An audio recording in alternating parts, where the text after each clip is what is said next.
significant facts about cooperatives, both in Asia and Africa, is they are dominated and driven by women. And just the way that you've mentioned key drivers in the Malawi case, women's names just popped up as they generally do. We've got a couple of questions in the chat, so I'm just going to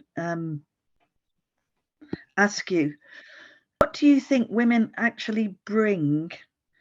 You mentioned it in your own space, but what do you think they actually bring in the way that women are recruited, women are brought up into places of decision making, help shape the cooperative movement, both in your own experience, but in those cooperatives that you've reached out internationally?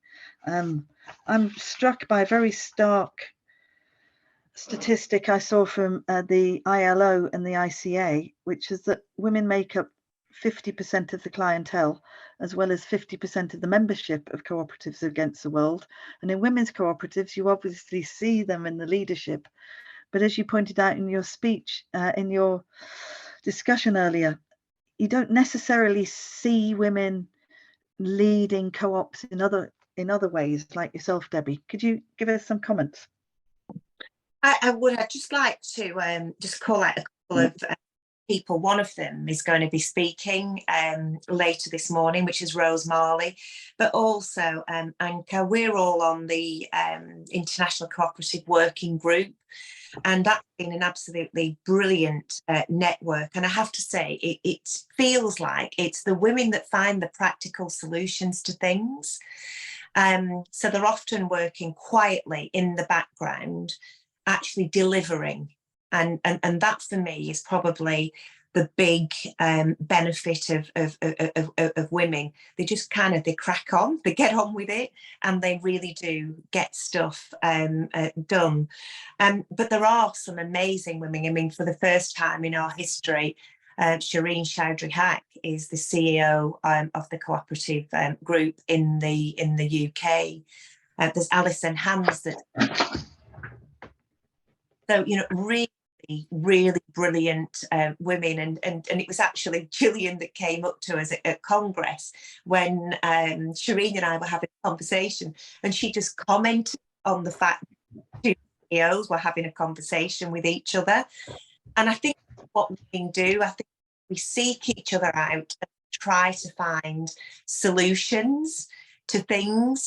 It is often under the radar, and I would just love to see more people step up and take on those leadership positions, because it just inspires others to follow suit. So there is this saying, you've got to see it to believe it. I'll be really honest, if we wait to see it, nothing will ever happen. So I'd ask people to find the courage to step up and to move forward. We have an amazing board. Elaine Dean is our president. Jane Avery was the former president till recently, supported by Tanya Noon as vice president. And I know these names will be familiar to many of you. They're absolutely formidable. There are no boundaries. There's nothing that stops these people from driving things forward. And I do think that co-ops are a place, back to that pioneering spirit, where you should find the courage and have the confidence to drive the things forward that you really, really believe in. And, before you know it, because I never set out to be a CEO. I didn't even know, I don't think the title existed when I set out. But what I do know is that being part of the cooperative movement has absolutely enhanced my life. And I hope that most of the colleagues that I've ever worked with, it's given us an extraordinary experience, because other businesses, you wouldn't be allowed to pursue Malawi. You wouldn't be allowed to become green energy self-sufficient or to break away from the REGOs. But co-ops have got this heritage of, if the law needs changing, change it. And, we have a cooperative party, and we just have to go out there and change as much as we possibly can with all of the energy that we have available to us. And certainly from my experience, women have energy.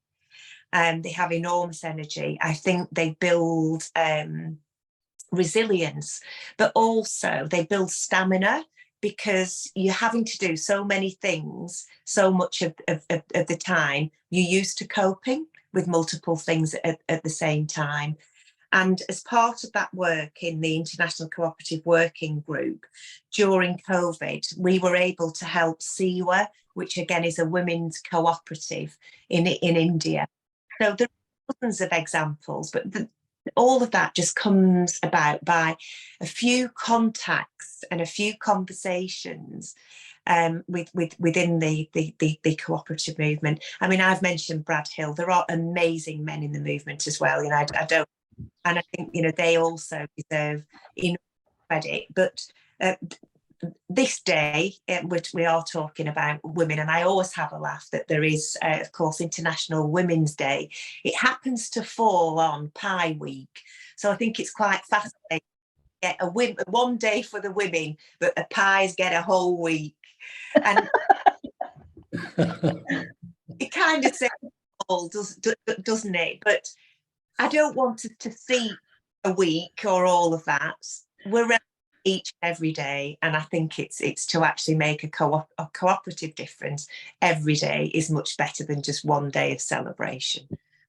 That's incredibly inspiring to all of us, I think, Debbie. Thank you.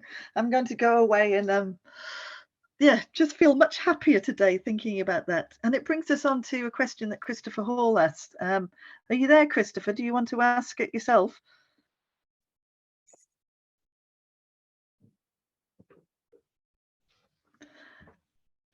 I'm quite happy for you to ask it, Mary. It's Mary Ann, but never mind. What's the number of women on the Central England Co-op Board, and how are you developing succession planning to induce women into all parts of the business? For example, must a woman be on an interview shortlist? Do you have stats or targets to keep an eye on staff diversity? And likewise for the Malawi Partnership Project. So that's getting into the nitty-gritty, Debbie, how you put that vision you've got, which is so inclusive and so inspiring because of that. So it is all about balance. So our board is 50-50, our executive is 50-50, so it's 2 men, 2 women, plus me. So if you put me in it, that actually swings it. Are we doing enough? It never feels like we're doing enough.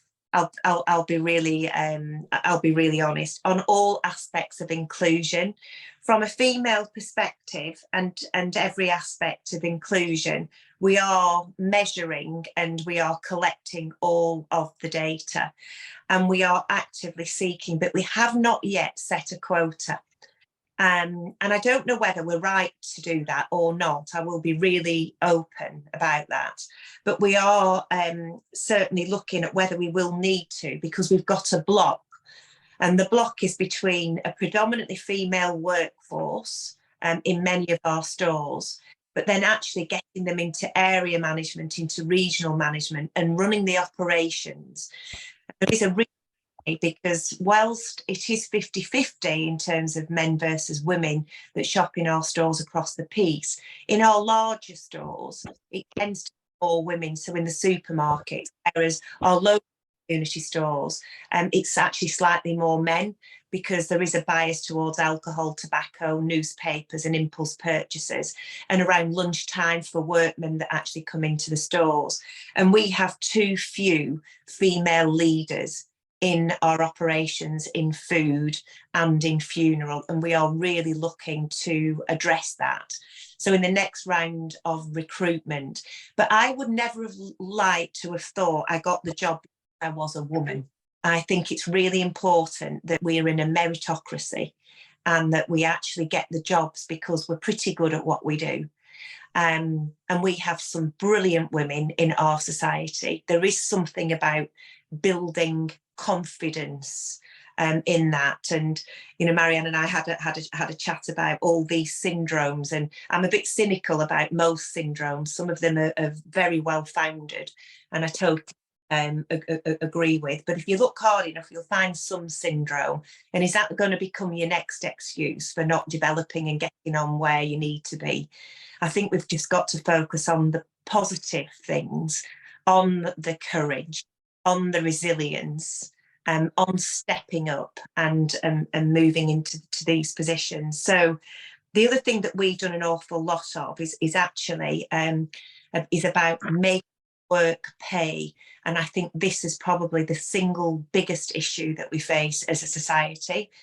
This is predominantly women and most minority groups, because they tend to be the lowest paid as well, unfortunately. And what I mean by making work pay is we have consistently moved pay at the entry level in our society, and we have a long way to go. But I cannot believe that you've got the Bank of England saying you can't raise the minimum or the living wage because it's just going to make inflation continue to rise. How on earth can we keep people? During COVID, we, like many other societies, made significant extra payments to the bravest of people, the people who turned up, who put their uniform on, went into work, not knowing what this COVID-19 was going to do to any of us, when the government had told us all to stay at home, keep safe and protect the NHS. And these are the people in a cost of living crisis that are finding things incredibly difficult. So when we were out and about and I asked people, I said it was only a token, the extra week's wages, etc. And the feedback I got was it has ruined my universal credit, because they'd assumed that my salary had gone up by that much. And for the last 3 months, they've taken that off me. So it actually put them deeper into poverty rather than lifting out of it. And I wonder whether as cooperatives, firstly, we need to lead the way on pay. But secondly, why can't we take control of universal credit? We take care of taxation, we take care of national insurance. So what if we were to say this person is now actually doing well in their career, instead of saying, I really want to get on, but I can't work more than 16 hours a week because I am going to be worse off. And I honestly believe that we could have 50% of the people currently reliant on universal credit would be able to develop their own careers and become financially independent in 5 years. And I think these are the sort that we should really be thinking about. The universal credit system is broken and it does not allow people to flourish. They have to step back financially in order to progress. And that is probably the biggest barrier for women in the UK today. Thanks, Deborah. I think you're absolutely correct on that. And I personally think we should be moving towards universal benefit, where everybody gets a standard rate, which we know doesn't mean that everybody stops working. It means that we work in different ways, and co-ops allow us to do this. I think what you're telling us about women is really important.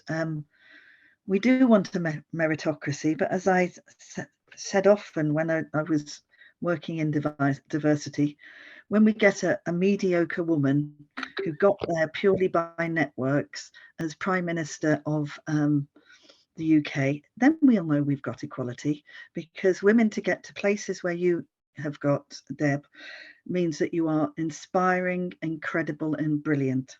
And we want women to feel whoever they are, whatever they do, they have an opportunity and potential to flourish. And I think that's, in cooperatives, our values mean we open it up to people in that way.